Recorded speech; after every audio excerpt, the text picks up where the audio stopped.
Het loftalarm wie joert een klimaatalarm. Zo'n 50 activisten van de luchtfietsers en Extinction Rebellion Friesland samelen haar in Holwert voor een dag in. De groep leidt op de groen en docht of ze deer binnen. Op deze wijze hoop ze op nij omtinken te krijgen voor de klimaatverandering. Door het elke maand bij het luchtalarm te herhalen, hopen we dat er steeds meer mensen bekend worden met het fenomeen die-in en de betekenis daarvan.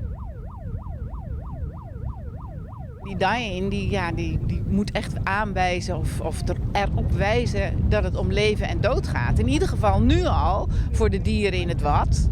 En uiteindelijk, Extinction Rebellion, ook uiteindelijk voor de mensheid, moeten we daar wel voor opletten. De luchtfietsers fietsen van Texel naar Esbjerg.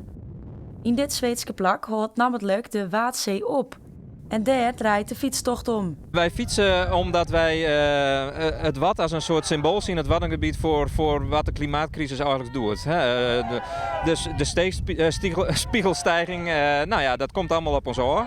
En dan dreigt het Wad te verdwijnen. En ja, dat zou toch echt wel heel erg zonde wezen. Er zijn dingen echt wel positief veranderd. Alleen de bedreigingen die blijven. Ik bedoel, zoutwinning. Je kunt overal zout winnen. Waarom moet je dat in een natuurgebied doen? Bewustwording komt er de hele tijd meer.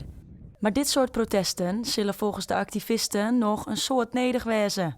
Ik denk dat dat nog wel enige tijd nodig heeft. Vooral grote bedrijven, noemen Shell, die hier wil boren en zo. Dat je merkt dat die nog heel erg in de weerstand zitten omdat ze veranderen moeten. Want ja, die verdienen er heel veel geld aan. En dat is wel een hele belangrijke drijfveer. Waarom dat die klimaatcrisis nog steeds op ons oor komt. En die verandering ten goede dat nog niet echt goed deurzet.